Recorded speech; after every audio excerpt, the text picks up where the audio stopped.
ago, and a few things have happened since then, so apologies for the delay on that one. What's 11 minutes? Nick has been here, I think now, just almost exactly 2 years, just over 2 years. I actually remember showing Nick around when he came for reviewing, and he was showed you three studios, I believe, and at the time it was very much, I'm going to take it easy, I just want the smallest studio you've got right now, and I think we'll probably allude to some of that as we get into your talk about his background.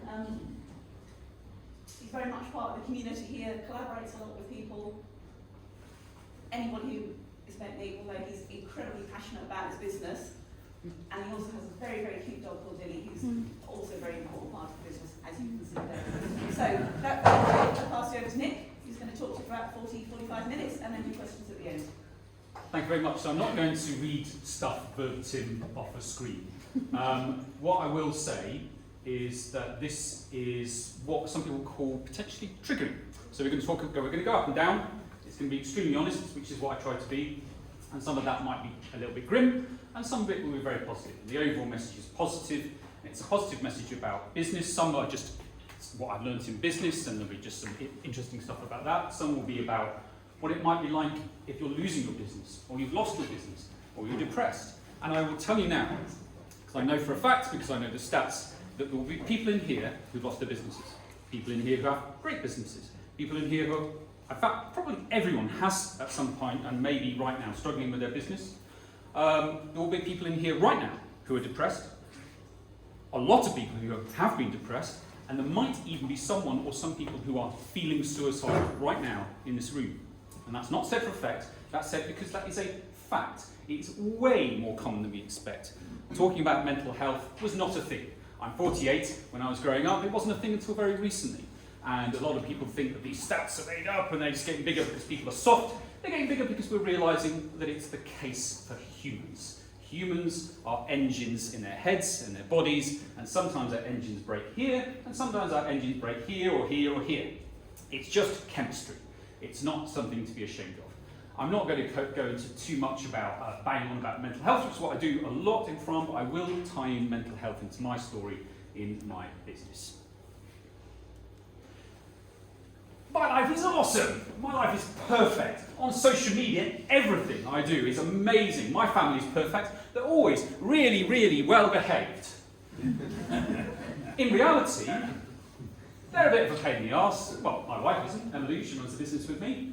Lyra's a little bit of a pain in the arse. Lila's a little bit of a pain in the arse. I'm sometimes a pain in the arse. We're all imperfect. Life is imperfect. Sometimes life is really, really shit. And by the way, I'm going to swear because I believe in being real. I don't swear for effect, it's because I swear in my general parlance. And I think it's important to be as normal and real as possible. Okay, so life often seems like it's amazing for other people and not yourself. And it's not true, because we edit what we show people. And that can be the same in business. I can remember in my previous business, Volpine, people would come up to me and go, "Hey Nick, how's it going?" "Oh, it's brilliant, it's brilliant, oh, it's brilliant." And inside I'm going, "Jesus fucking Christ, what am I going to do?" You know, because you can't say, "Yeah, it's going really badly." Who says that? Nobody says that. So who do you say it to? This is me on May the 7th, 2017. This is me being suicidal. Suicidal people look normal. Suicidal people smile. Suicidal people go on trips to the beach. So suicidal people make their kids sandwiches. Suicidal people don't sit in little corners crying all the time. They might do. And that's dangerous. I was hiding how I was feeling. And that was very, very dangerous. This is 2 days after my business went bust. And this is me basically in torment, like actual pain and torment. Trying to get through. Trying to show my wife who's also lost our business because we lost our income. We basically banked too hard on the business and lost big time. We were in very serious debt. We had big problems, both lost our jobs. I didn't want to burden her with the fact that I wanted to kill myself. Or although I didn't, I was hanging on to the fact that I had some love, or actually a lot of love, and I was basically clawing my fingers into this vision to stick around. And that was what was keeping me there, because it was so fucking horrific.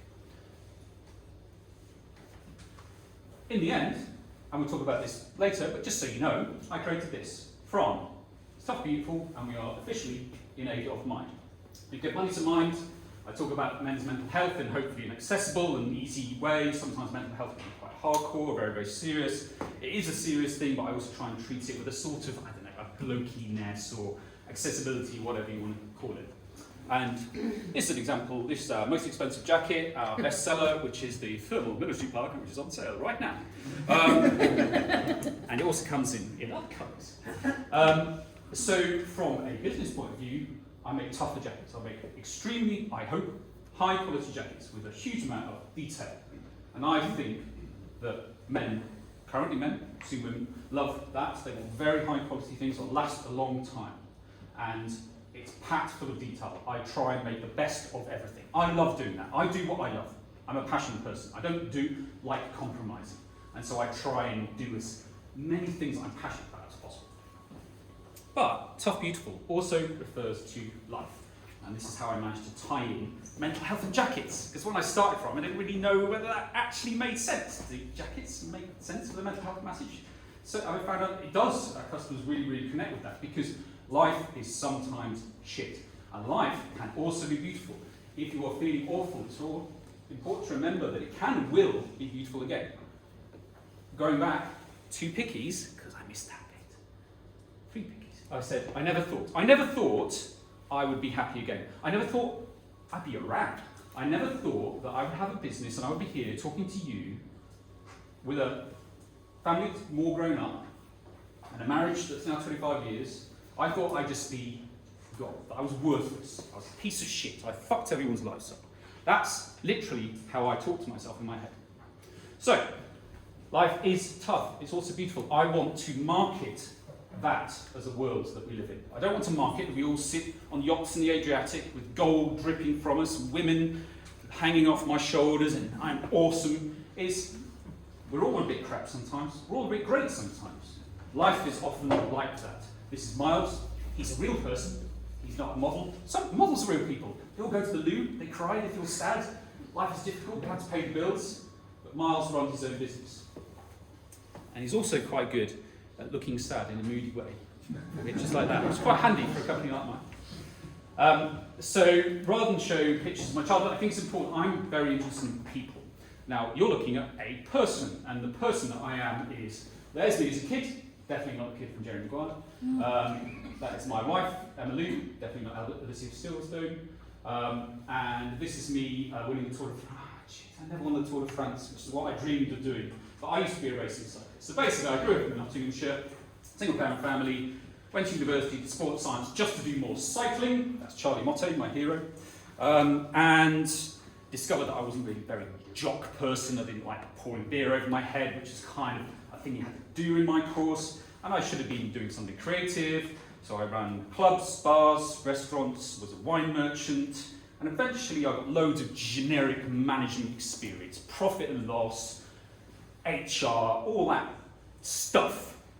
And I wasn't really doing what I cared about. I definitely wasn't getting paid very well. And so I started my own business called Volpine. So some of you know Volpine, particularly into cycling. And I basically left the film industry, so I basically did find something creative to do, and I worked in film, making commercials and music videos. I was an exec producer, so I basically was the guy who did the selling and looked after the relationships. And I was getting very well paid to do something that I hated because of its politics and its waste. And I just thought, if I'm going to work really, really hard, it's a classic thing to start your own business, why don't I work really hard for myself? And I was very passionate about cycling, always have been. It's a great thread through my life. And I thought, what really, really upsets me is that I have to wear this stupid racing gear to ride to work, and then I have to get changed, and I'm sweaty and stinky, so then I have to carry a backpack with other clothing, and if they don't have a shower, I've got to join a gym and go to the gym. And it was just, what if you're not into all that stuff? What if you can't be bothered? I want as many people to cycle as possible. I still do. It's great for your health, your mental health, the environment, all these great things. It makes me feel good. So I want other people to cycle. So I designed cycling gear that you could wear on and off the bike. And it went really, really, amazingly well to begin with. I didn't have any experience in designing clothing. I didn't have any experience of running my own, well, I run other people's businesses reasonably well, but no experience of creating my own business. No experience of just about anything apart from some generic management stuff. and no experience of financing either. Inclusivity has and always will be something I'm very interested in, and women were not represented in cycling in almost any way, which really pissed me off. I can remember starting racing in the 80s, and I never ever saw any women, and I just thought, well, that's just sad, because I want everyone to cycle. So I made women's gear as well as men's gear, and promoted, I hope, by having conversations with women in cycling the way that women wanted to see cycling being promoted. I also never saw any black people in cycling, ever.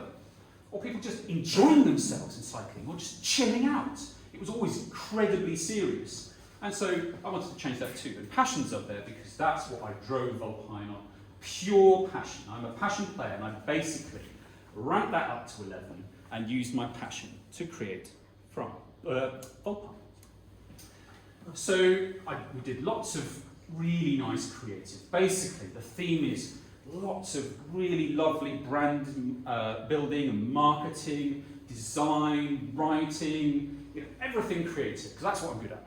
I am good at going out to customers and creating passion in them as well. But what I wasn't good at was finance and operations.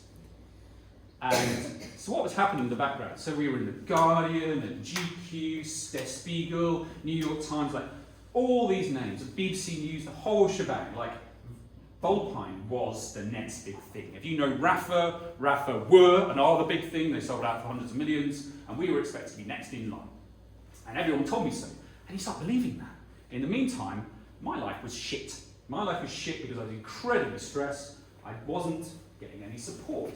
That's not because my wife wasn't supporting me, because my wife didn't know how hard it was for me, because I didn't want to burden her. I was basically alone. I didn't create a good enough support network. I hadn't chosen the right board, and I was basically getting incredibly tired. And burnout has stages, like all mental health.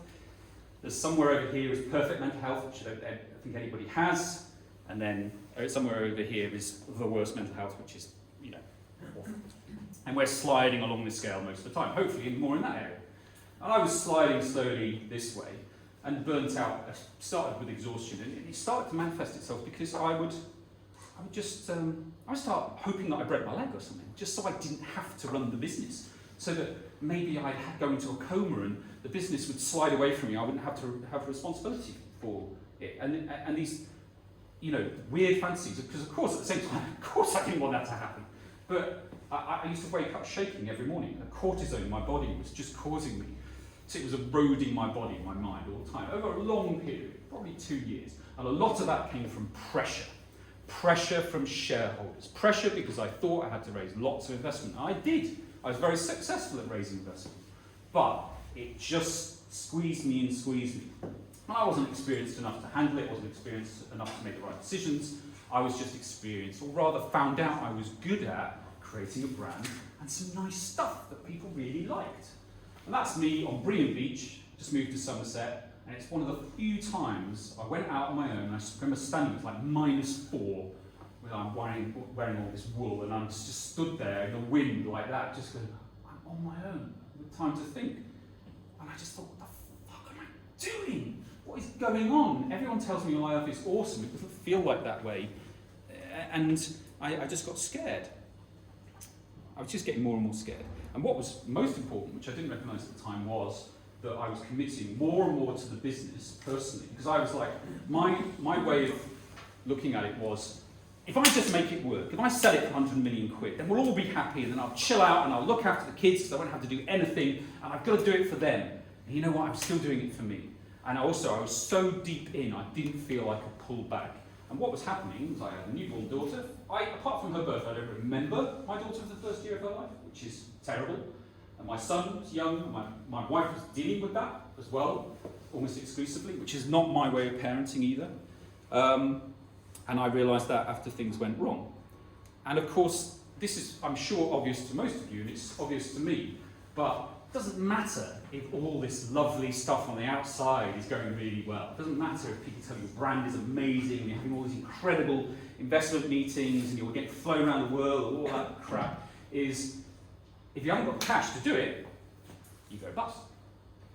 And the reason that Volpine didn't have the cash is the classic clothing company model, cash model, which is We need to acquire loads of cash in the beginning, buy loads of stock. And through a season, we will slowly sell our stock and increase our cash. But we won't sell all of it. So now we're going to put it on sale. So now we get less margin. And people go, oh, I'll wait for the next sale. So next time you sell even less, so you've got to sell even more on sale at lower margin. And what happens is it becomes harder and harder to get the cash back to buy more stock, especially if you're growing. Because if you're growing, you've got to think, maybe I need to buy twice as much stock. So I need more cash. But what if I get that estimate wrong? So people are saying, I've invested money in you, you need to go hard on growth. So you go, okay, I'm going to go hard on growth, I'm going to buy lots of stock. Oh crap, I bought too much stock. I've got to sell it at a heavy discount. That means my customers won't ever buy it at the right price again. And you just spin into this spiral away from your original margin. And you just find pressure and pressure. And if you look at almost any clothing company, because people are milling about wondering whether they should come in or not. You should, so what happens is that clothing, like I can remember having a meeting with he was the vice president of Caterham, a huge investment company there, Sweaty Betty and a load of American brands, I think Under Armour or something like that. And I couldn't believe I was having this meeting. And the meeting went really well, and he went, Nick, love what you're doing, love you, great, blah, blah, blah, blah, but I'm not going to do anything with you because you've got to fail. Because you haven't failed yet, and you need to fail to really know how to run this business. And it won't be this business, it'll be in the next business. And I was really pissed off. I was like, what? So you think everything's great and you're not going to, because I haven't got it wrong yet. And you know what? I always remember that conversation because he was dead right. Americans have the view that often they won't invest into an entrepreneur until they fail. And the reason is because you learn so much. But at this point, Volpine, you couldn't have told me that.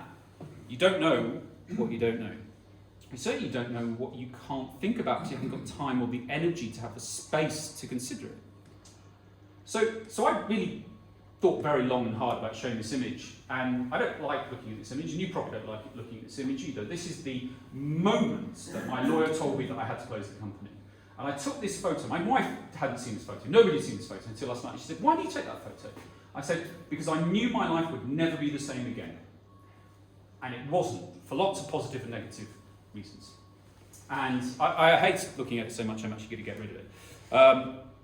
But the reason I want to show it is because I want to show the reality of life. It's very important to me, and also I'm a great believer in if you show it or you say it, you neutralise it. The more I talk about my problems, the more I say something, the less it is a burden on me, and the more it helps other people. So I want to show the fact that I cried. I want to show you that I was really deeply distressed at that point. Like, that felt like the world was collapsing in on me at that point. And it did. So, because I've been running so hard and I was burning out, and then those last few weeks where I was trying to save the business, it was actually quite exciting. I was just running on pure adrenaline. I had these incredible meetings with these huge billion-dollar companies, and they were like, oh, we know about Volpine, and we'll buy you up, and then they look under the hood and go, oh, it's a great brand, but the finance and operations is a bit shit. And then it just sort of, people just sort of step back, and they probably talk to each other in bars on a Thursday night and just go, yeah, I mean, Volpine, nice brand, but it's a bit of a pain in the arse, it's going to take a couple of years to turn it around. So it didn't happen. Nobody bought out Volpine, nobody saved Volpine, and I worked so hard. I can remember saying to myself every morning when I was exhausted, I will do anything, I will destroy myself to make sure this happens. I have always succeeded when I've had to pull something out of the bag, and I had a reputation for always being able to pull something out of the bag if I had to, and I was very proud of that reputation. You know what happens is when you don't, and you fail, and you go bust, you have nothing left. I was physically and mentally exhausted. And of course I had a breakdown. Of course, my chemistry was stuffed. There's nothing else that could have happened. Add to the fact that I was getting trolled online because I built my business on social media, because I had to let all my staff go, which was horrific. Probably the worst moment of it all, really. I had to sit there and try and keep it together and tell them, because I loved my team.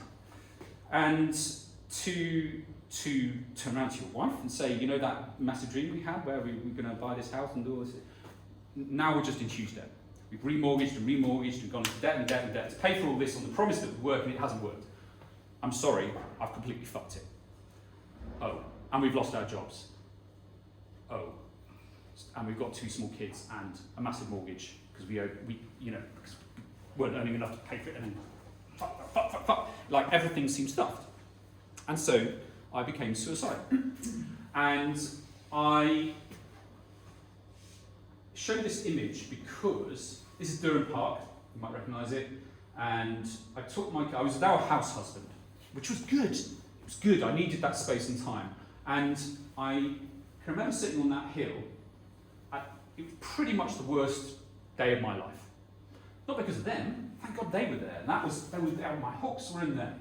And I can remember journalists phoning me up and said, yeah, Nick, so I've got these forum comments, and yeah, we need to ask you questions about so-and-so, and I was like, thinking, I can barely put one foot in front of the other. I mean, it physically manifested itself. I was like that, and I probably looked like a lunatic. In fact, depending on how it's an offensive word in many ways, but I probably was a lunatic at that point. And all I was trying to do was feed the kids and get through the day, and it was just the seconds of like, boom, boom. And I just thought, my God. And I didn't sleep that night. I always sleep.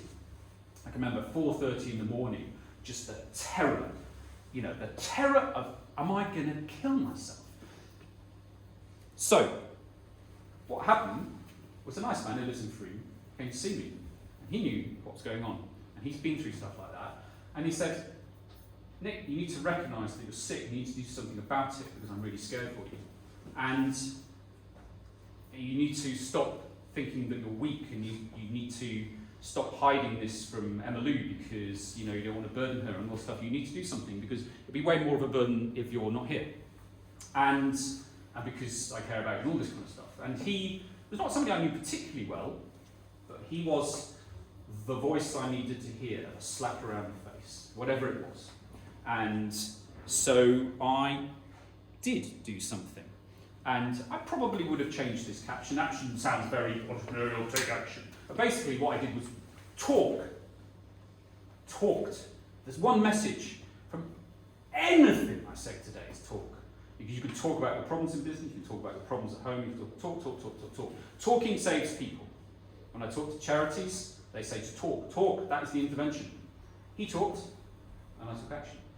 And my action was to Google a counsellor in Bath, and I found a bloke, and I literally went, him. And I went to see him because he was the next guy who was available that day. I bawled my eyes out in that sort of shaky crying that you do a few times in your life. And I don't even know if he said anything, but I just went, bleh. And then I felt slightly less shit. And he probably said, you need to go and see a doctor. Or I decided to go and see a doctor. I can't really remember, it's all a bit of a fuzz. And so I did go to see a doctor, and I got some medication. And I was terrified of taking medications. I thought I'd never be the same person again. And I think a lot of people feel that way. And I'm so glad I took it. Like literally instant relief, like within minutes. And I could sleep. And I just went from being in a really desperate, terrifying situation to just being sad and quiet. And as you can tell, I'm not very quiet. So it was kind of nice. I would be the person who would just sit at the edge of the room and I would just watch people. And I wasn't always sad, I was quite often sad, and I just sort of listened to conversations, and people would talk to me or look at me, and I'd just nod. And I just wasn't really involved, and I deliberately found this picture and chose it because that sort of expresses who and what I was at that time. It's a bit blurry, a bit disengaged, I was sort of, it's a version of psychosis. Because I based my personality so heavily on my being, on the business, when I lost the business, I kind of didn't know who I was. And because the pillars of my personality are about never giving up, about always trying to do the right thing, about being the good guy, and suddenly I didn't feel like those things were relevant to me at that time, that I was the bad guy, that I let people down, that I'd given up. Of course those are stupid, because I had to give up. Legally, I was told to give up. And so I just sort of drifted. I drifted, and I did housework, and I looked after the kids, and I did things to help myself. I use that photo simply because I found it from that period, and that probably represents my thought at the time was just looking up and just thinking, okay, what next? So it's a very strange feeling. You try not to think about the debt and all that stuff, but the important thing is you take it step by step, day by day, hour by hour, and it gets better. I didn't think I'd be here doing this. That's pretty amazing. So I got treatment, formal treatment. I went to see a doctor, started talking to somebody who was a professional. I talked to people in general, not a lot, but to people I really trusted. And just time, just the time to not pushing things. A lot of people say to me, how long does it take you to recover? And I go, I don't know. It took me, I think, about a year. But it also depends where on the scale you classify well again. Some people never get fully well, but they get improved greatly. Some people, it's a short thing, you go to bed for a week, they're fine. It doesn't matter. You can't judge against that scale. I needed to understand what had happened to me. I needed to reflect upon it. Long dog walks going, so, wow. I mean, everything, it was so mad, the whole plan. It was such incredible things that I'd never really taken it in. I hadn't taken in all the things I'd stuffed up. And all the things I did really amazingly well. And, you know, all the things that had happened, the fact that I'd had kids, it hadn't really dawned on me that I was a double father now, and, you know, what I put Emily through and all this kind of stuff, and it gradually unpicked this mess. I cried a lot, and I'm not somebody who's ever been embarrassed about crying. I was brought up by a woman who actively encouraged that. I'm emotional anyway. I know a lot of men are not into that, but crying is a chemical process which helps. So I did that. It wasn't like I pressed the button and went, oh, I'm crying, that's good. You know, it would happen because I was sad. Exercise, unbelievably important. Now, I've always loved sport. I'm really into my cycling. I'm really into the gym and just about any sport really. But, so it's easy for me, but anything, walking, you know, doing anything. Exercise creates chemicals that help you. And I've never felt bad riding a bike, ever. Riding a bike is freedom and it's space and it's clarity and it's all this stuff. So, you know, and that is a prescription. Exercise is an actual prescription by doctors now. Being outside, thank God I moved to Somerset from South London previously, so I got time to, just exist in the world, which was lovely. I stopped drinking, not very compatible with the pills I was taking, and you know what? Booze is a depressant, and I did not want to be more depressed. I obviously slept a lot more, and the pills I was taking were actually for depression. That was a symptom. I took it for anxiety. I had massive anxiety, hence the shakes. And so I slept well, which is very good. Usual stuff, good food. Relationships that matter should be one colour. I didn't know why I did that. I'll pretend. I'll style it out. You'll never know. Relationships that matter. So basically, there's a lot of bullshitters in our lives sometimes. You know, those people very quickly disappeared anyway because people don't like hanging around with failure. So I was left with the people that mattered, and I would talk to those people. Now I'm very lucky that I do have people. And some people are very depressed because they are lonely, very lonely. But there are people out there, professionals, and also people who just volunteer, who want to help you. This is very important. Often you feel alone. I was never alone. I just felt alone. I felt disengaged from people. But all you need to do is talk to someone, whether it's Samaritans or Campaign Against Living Miserably, all kinds of helplines. Social media is bad. I was very engaged on social media previously. I just felt very internalised. I wanted my little world to be as small as possible, and I didn't want to spray stuff out and go, here are my ideas about so-and-so. I wasn't interested in any of that. So I got rid of that. I just made all my accounts private.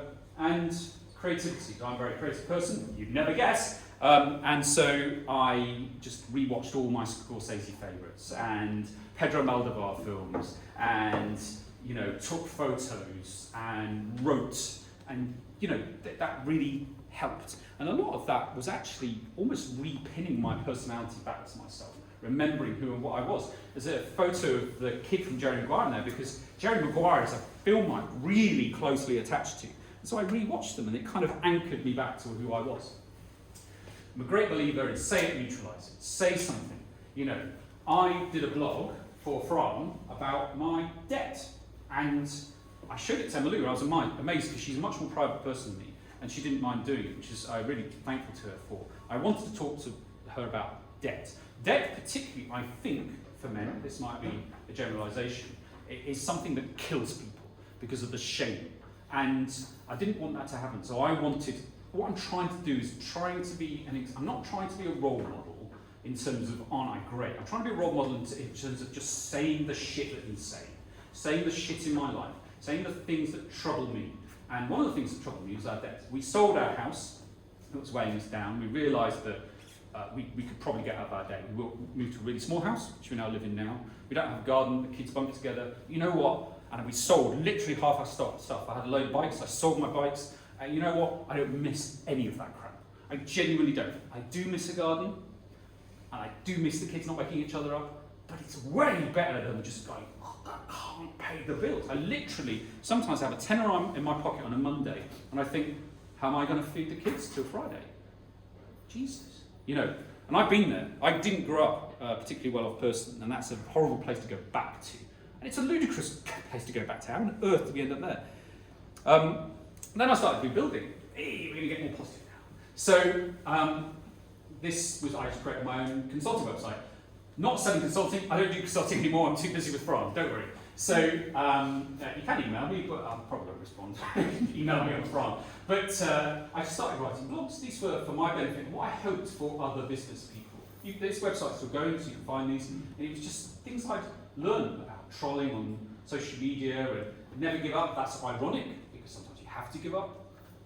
It's about this weird dichotomy between an entrepreneur's determination to carry on versus not knowing when to stop. And I didn't know when to stop with Volpine. Loads of theories. And that did me good. And it got me some work. And when I got the work, it made me, come in guys, come in. You own the place, of course you can come in. So, I'm not going to go back through the presentation, but I have videoed it, by the way, guys. So it's only videoing this, it's not videoing. When I started getting consulting work, that was a huge boost in my self-worth. I felt like I was invalid as a business person until people went, hey Nick, we love what you did with Volpine. I'm not the operations of finance, but the brand stuff was great. So can you help us build a brand? Can you give us advice? You know, I got approached by a gazillion cycling clothing companies, you know, and a lot of people who just wanted free advice, and I learned, you know, like consultants do, about how much you give of yourself, etc. But it was great. I was valid. People wanted me, and of course they did. I just had very low self-confidence at the time. So, here comes FRAHM, I then had the time to think. And with the time to think, I started to pinpoint very exactly what had gone wrong with Volpine and what I would change, would change if I had my own business. And at the time it was an if, because I didn't feel like I could start another business. I felt like I couldn't burden my family with that again. Of course I did. Comes on to another thing. So what I recognised was the fundamental was I ran out of cash. Cash flow is everything. If you haven't got the cash, nothing else matters. Legally, there's a thing that says if you haven't got the ability to pay your debts, then you know prospect of it, you must close the business. So I wanted something to be safe. I did not want this to ever happen to me again. You can't mitigate that completely, but I wanted to make sure that happened. Didn't know how, but I wanted that to happen. Simplicity. I knew that Volpine was way too complicated. So it was the classic thing of David Hyatt from Hyatt Genes always says, you know, learn to say no. And I understand that phrase now, because when you start being successful, you start having opportunities. People start coming to you all the time and saying, do this collaboration and do this range and go into this wholesaler. And you know, I started going off into areas that I was not good at. I was not good at wholesale. You know, I was not good at racing cycling gear versus commuter cycling gear. We were really good at selling online commuter cycling gear with a lot of creativity, and we should have just got better and better at marketing that, and I should have found people who are really good at operations and finance to back it up. Oh well, hindsight. Hindsight's bullshit. But learning from your mistakes isn't. What the amazing thing about failure is, it teaches you stuff as long as you have the time and the complete honesty with yourself to learn from those things. Like, I was coruscatingly honest with myself. Not in a horrible way. I was honest and went, yeah, you are good at brand. And no, you're not good at operational stuff, and you should have done this, should have done that. Okay, fine. I did not want the pressure again. Reducing pressure is essentially don't raise investment. Don't go with the VC or City Boys or whatever. That was not what I wanted to do. Really, I wanted to create my own small business that basically provided a wage for me and my family, that just got me back moving again. And I needed support. I needed people to back me up, whether that was emotional support or business advice support. I needed a network to fill in the pie chart, the things I was crap at, so that I could stick with things good at with them, and yeah, it's all pretty obvious stuff. So what I thought was, I thought about all kinds of ideas, and eventually I thought, no, I know that let's go back to what I know. I know I'm good at making jackets. The jackets I made for Volpine were the best reviewed, they were in museums, they had awards, all this kind of stuff. I knew I was really good at jackets, and I knew that I really wanted to do higher end than Volpine. And Volpine was always restricted in its price, because 200 quid for a jacket in the cycling world was very, very high. And I knew I could do way better than that. I didn't want to be restricted by price in terms of how I fitted a jacket. So I thought that's a good business model, because I don't want to be fighting in this horrible area down here, which is all about price, because I will get destroyed by the big players. So I'm going to go up. I'm going to make few really well. And I did men only, not for very much longer, because I wanted to halve the size of my business. Half the amount of cash I needed to buy half the stock, half the number of models, half. Concentrate, as narrow a field, and go for that gold seam. And also because I recognised as a man that men, I think, is generally accepted. Pretty crap, we're talking about mental health. And I thought, my God, I am a really put forward, emotional person, and I couldn't tell my wife about me being suicidal. In fact, Jesus, what it must be like for some other men, because I am really emotive. So I thought, okay, now I've got some purpose. So I'll run it on passion, not too much, and I'll have some meaning, which was mental health, and because these are my brand things, I'm going to be honest and real, because I want a brand that talks about real life, because I get pissed off with brands that paint a perfect picture, and I think that's wrong and it's toxic. And I want to have a kind men's brand. Too many men's brands are very masculine and alpha, and riding motorbikes, rah, women, rah. And I didn't want to be that brand. I wanted to be a kind brand, also kind of blokey. Blokey enough, because I'm still a blokey-ish, now, blokey-ish man, but I also want to be talking about emotional, creative stuff, whatever, but not in a sort of sappy way. The website will describe this much better. You'll look at the website, oh yeah, I get it. Website, e-commerce only. Narrow. I think I'm very good at selling digitally. I'm not good at wholesale. So just focus on that. No, don't do that, computer. So luckily it has Touch ID, Apple. So I'm only going to sell online. It also means I can do things really cheaply by myself. And we will not do sales which erode our message about high end. So I mustn't make too many jackets. How does that all tie together? A pre-order model. So what I did was I went to see a wheel manufacturer called Hunt Bike Wheels. If you're a cyclist, you might know them, great wheels. And I went to see the founders, and I was like, so you sell your wheels 3 months in advance? People give you like 800 quid or £1,000 in advance. Like, that's not true. Do people really do that? Oh yeah. We don't make enough, so people have to wait for them, and people like it. They don't mind. I was like, really? Wow. So how much money have you got in the bank? And they went, we've got all this, and we're really stable, and they seemed really happy. They just seemed really happy. They weren't massive, they were big enough, and they were doing really well, and they made really good stuff, and I just thought, wow, that seems great. And I started looking around at Supreme skateboard brand. They never make enough. They always sell, literally instantly, and they get resold for huge amounts of money on eBay instantly afterwards. And the reason is because it's scarcity. And I just thought, okay, I need to be counterintuitive. I must not make enough. And this is such a weird thing in business, is I could reach demand for these 5 times over. I could literally send it. I don't even know how many more I could send, but I tell you now, I think I could sell 5 times more of these than I actually do. But then what happens is I won't sell all of those. And I'll have to put some on sale because I need to get my cash back to buy more stock. And then people realise they don't have to pre-order because there's stock kicking about and they won't pre-order anymore. And then I'm not financing my company through pre-orders, and then I have to go find investment. If I didn't have a pre-order right now with FRAHM, I would be looking for 1-2 million quid's worth of investment right now just to buy the stock, just to fund the company. And I don't have to do that. We are funded by our customers, and we tell them that. And we say, thank you very much. We know right now a lot of people are buying their jackets. Most people are buying their jackets a year in advance, which is mental. And we can't believe it. And that's reputation, which I'll come on to in a second. But what that means is we give them 20% off for that privilege. We say, we know we're sat on your cash. We'll give you 20% off. And we're going to use your cash to fund the business. So we don't have to go and find investment. So we don't have pressure. So my mental health is good. And you get something really special. And we'll work together. It's about what I call working with peers. You know, rather than, it's not this remove. I feel very close to my customers, because my customers are like me. This is my best mate Jason since I was a kid. He lives locally.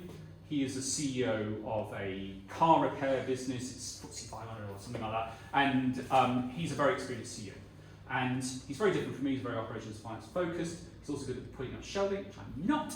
And operations and finance, it's like that mindset, isn't it? And he was listening to me talking about this new business that I was putting together in my head. And I was saying, it's jackets, and I've got this pre-order model, and he just went, I'll back it. And I went, what? Because Jason will not get involved in something unless he believes in it. He's very circumspect, very stand back, very serious about things like that. And he said, what do you need? And I said, I'm pretty sure it's 20 grand. He said, okay, I'll invest 20 grand. And what we'll do is we'll be business partners, we'll treat us as a business thing first, and if we have fun, as friends as well, and fantastic. And because we set our store together, because of course we're close, is as we're going to treat it as a business very professionally, it means that you don't get that tension. And frankly, Jason and I know each other so well, and we're so respectful of each other, that that's never been an issue. And he's been a huge help, because he's so different from me. He's so much more experienced than me. So that was my support. One of the ways I had support.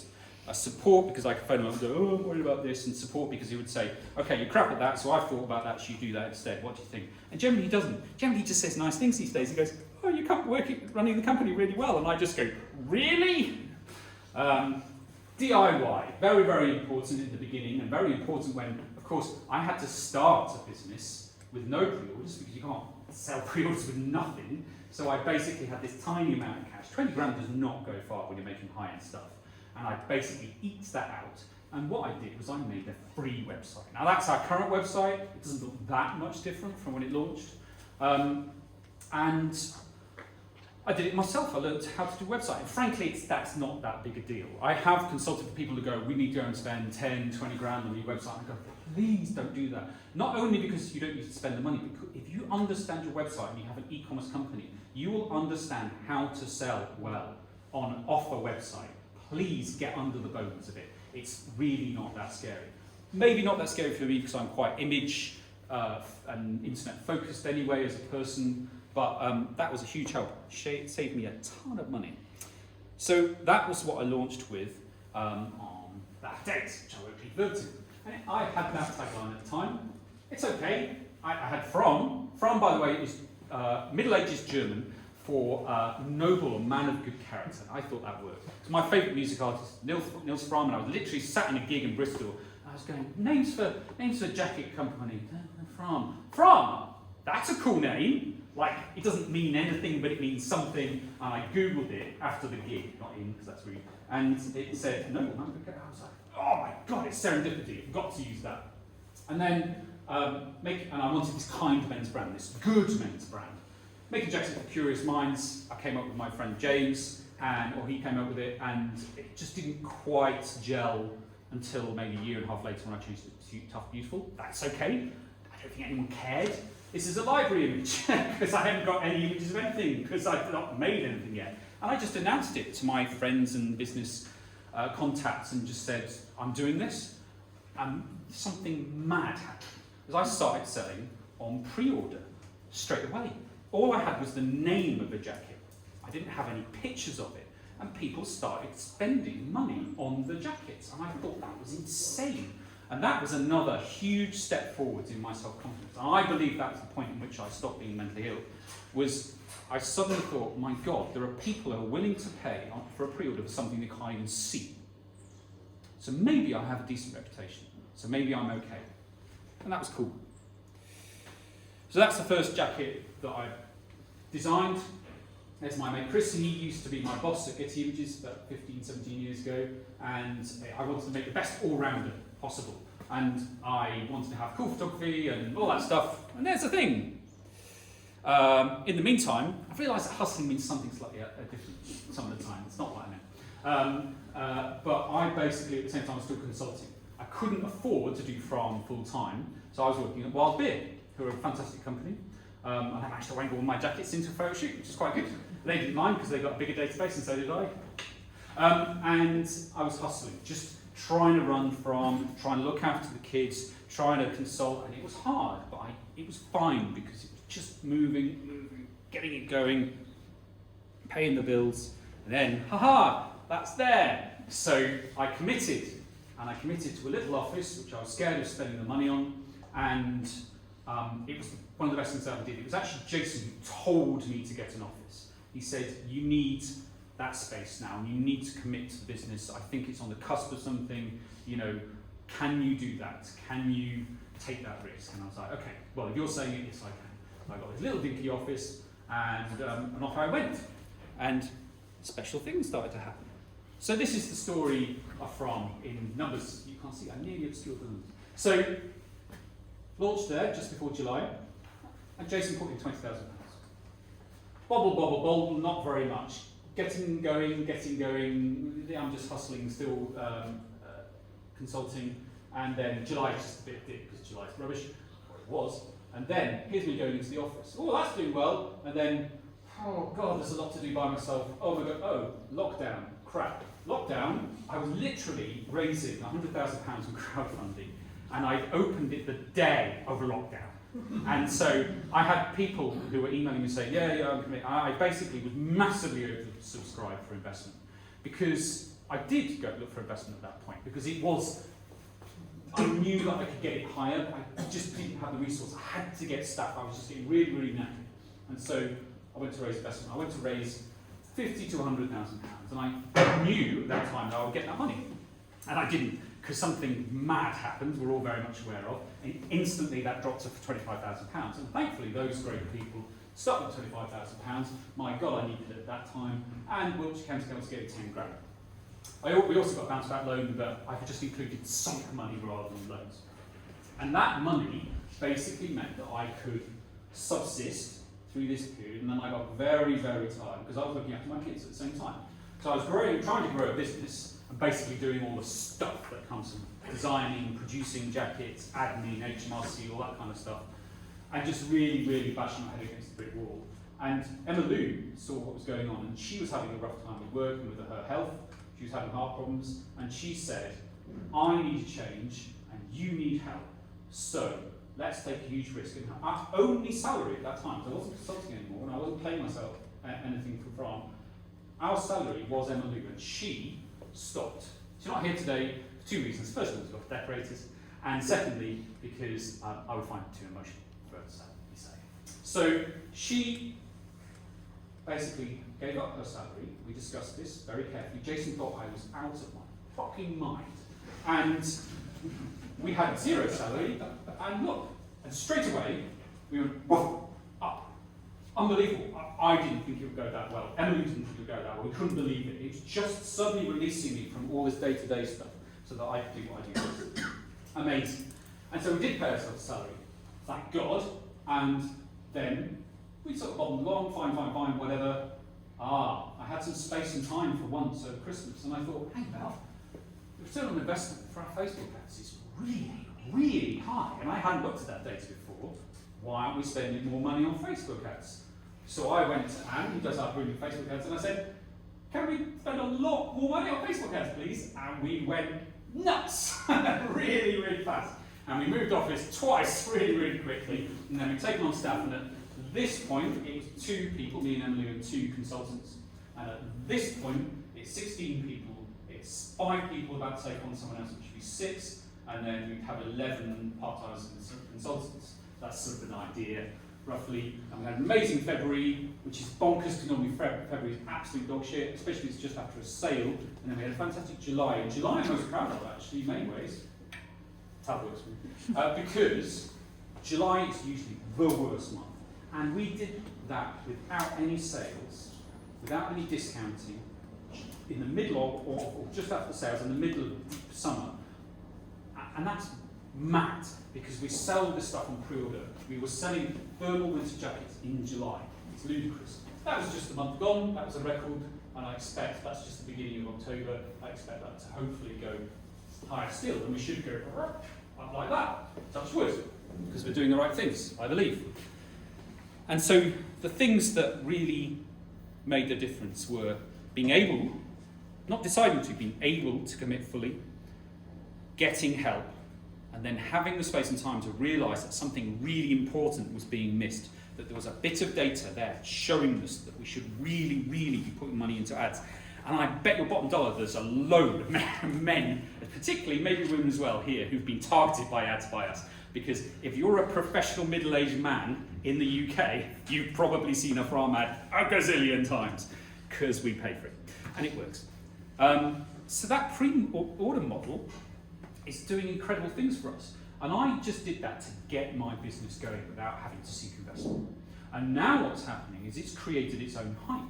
I didn't expect this to happen. What happens is they sell out on pre-order further and further in advance. So people buy further and further in advance. So we're just growing through the fact that people can't get hold of the stuff. I had to take a time off to get that right in my head. Like, so if I restrict the stock, we sell more and grow more, because as we increase the range, people buy that really fast, and it's ludicrous. It's absolutely ludicrous. We look at each other every day and just go, because it doesn't make any sense, but it's great, and it means we're basically, me and Jason own the business.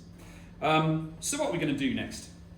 We're going to launch. Be very careful about this. We had a focus group in here. Polly was part of. And Tuesday, and we are basically asking questions of women, what they want from jackets, really high-end jackets, very poorly catered for. And I didn't do, it's embarrassing, I did women straight off the bat with Volpine. I didn't discipline myself not to do it from, just to make it half the size. It's not my fault. Maybe it's my fault. So I feel guilty about that, because inclusivity is a very big thing for me. Get an operations manager as soon as possible. A professional to help with the business. Emily's doing a lot of that stuff. Frankly, she doesn't enjoy it, and she's better off in the creative area. She comes from a creative film area where she can really help us. So we'll be doing that next. We're going to expand in stock. So now, of course, we know that we don't have stock, and it's really frustrating. We can't get away from that. So now we have work shirts. We will have t-shirts. We've got hats, knitwear, lower cost items that you can access quickly. But jackets will always be on pre-order. Jackets are very special. Jackets are difficult to get hold of. PR, we're going to do PR. So I think we have an amazing business that's PRable, because of all the various things that it's made up of. And so we're going to join with a really, I can't give it away. We're doing something very exciting in January, which should be a major national thing, and we're looking for somebody to do PR for us for that, which is very exciting, and that should go in terms of our growth, touch wood. Commit the cost though. We're going to stitch mental health much more clearly into the website and into the brand. There'll be an actual page which shows you where you can get help. It has nothing to do with jackets, it's purely about where you need to go for emergency help, or advice, etc., etc. We have that responsibility, I think.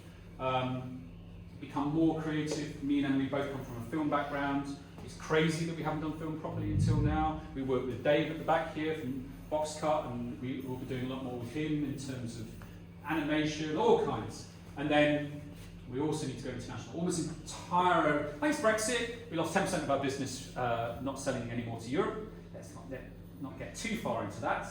Not angry about that at all, but we will be going back internationally. We've sorted out all the massive problems with couriers. And we will be selling, I think, a lot more to the North America, Scandinavia, and Northern Europe, Germany, France, which we do in itty-bitty bits at the moment, but really not much at all. And for some people, it'd be really nice, because you should always think holistically about your own life, not just the business, is what we really, really want, we're aiming for, is have enough money in the bank to go on a nice 2-week holiday. It's Austria, preferably. With the things for the kids to do, so me and Emily can actually talk to each other about adult stuff. So, personal conclusions.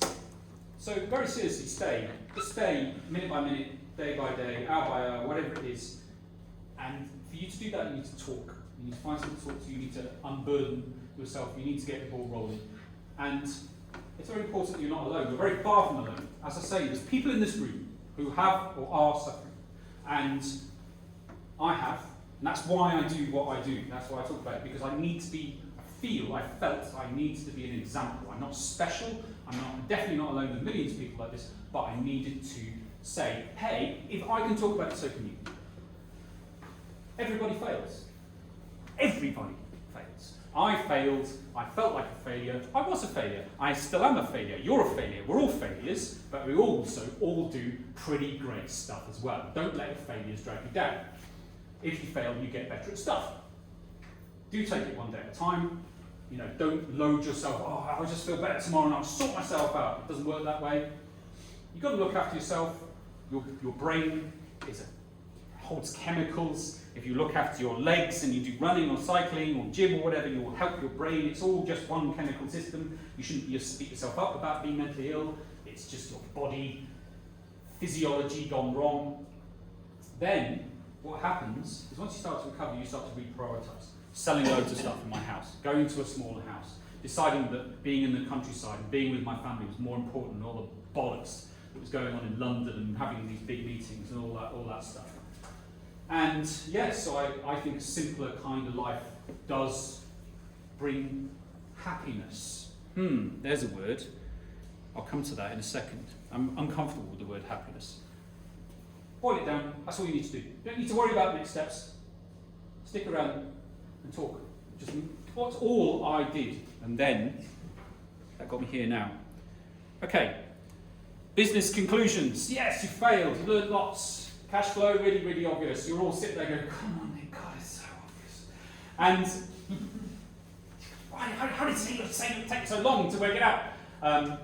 Start with what you're trying to achieve for you. It's so interesting when I consulted that. So I always ask, and so many people didn't know the answer, is do you want to be rich? Do you want to be famous? Do you want to prove to the world you're amazing? Do you just want to wage? Do you want to cure the cancer? Do you know, what is it that you want? And what I want is I want to have a really nice upper middle class life where I can go on holiday and have a nice house. And I want to feel like a good person by helping people. That is fundamentally why I do this. Reduce the pressure. Now, you can go and get investment, you can go raise 5 million quid, you can go and raise 50 million quid, but make sure that you've got the experience and the network to not feel that pressure, to be in with the right people, to have people who will advise you properly. Reduce pressure. Don't throw yourself like I did into a pressurised environment without fully understanding it. I reduce pressure by simply having a pre-order model. That's pretty good. By the way, something I didn't say, pre-order model is absolutely predicated on one principle, which is you have to be very good at marketing. If you can't create interesting marketing about your products and create demand for something that you then don't meet, you can't have a pre-order model. You can't create a pre-order model and not talk about it, because nobody cares, and then you won't sell enough anyway. So that's how it works. I happen to be good at marketing, and that's why I thought I could do a pre-order model, and it turns out I was right. Always start with finances. FRAHM, boringly, was started purely by a financial model, and then I knew that I would be able to build a brand from there. Keep it simple, get support, whether it's emotional support, business support, really obvious, but have your network. Do stuff for yourself to begin with to save money if you're bootstrapping. That's what I did, but then hand off, know when to hand off. A lot of you go, yeah, we know this, yeah. Take time off. Something I never did was have holidays. I never had a break, because that means that you're obviously able to perform better. Also, you can have epiphanies. You go, oh, I should spend more on Facebook ads, or whatever it might be. Or, oh, I shouldn't have gone into wholesale, we're wasting money, let's pull out of it. And don't forget, if you don't look after yourself, there's no point in having a great business. You won't have a great business. This is something I used to come across all the time. There's founders who worked insane hours and were just pushing themselves, and they were like, oh, the more I put in, the more I get out. And to an extent that's true. I know the addictive nature of, the amazing thing about when you work hard, you get stuff out of it. But eventually that has to break, like I did. It's only a fucking business. Like, that sounds like a crazy thing to say to a bunch of people who own businesses. But, like, if you're dead, it doesn't matter. And I say that seriously. Like, if your life is a pile of shit, what's the point in having a business? If you lose a business, you learnt something. You can build another business. If you're in debt, you can recover from debt. If you divorce, you can find another relationship. All of those things are shit. All of those things are to be avoided. But you can recover from them. You can't recover from killing yourself. And I'm deliberately pausing on that because I'm absolutely deadly serious. I am often content. I am not always happy. Happiness is a thing that we cannot always reach, and I very fervently believe that. I am often happy. Happy's great. I'm often sad. I often feel a bit shit.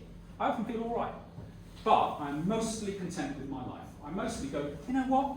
It's all right. That's great. And I never felt that way with Volpine. I've never really felt that way until now, because I've reset. I've looked at the world and gone, oh, actually, that's quite nice. Isn't that great? That's fine. And that is that.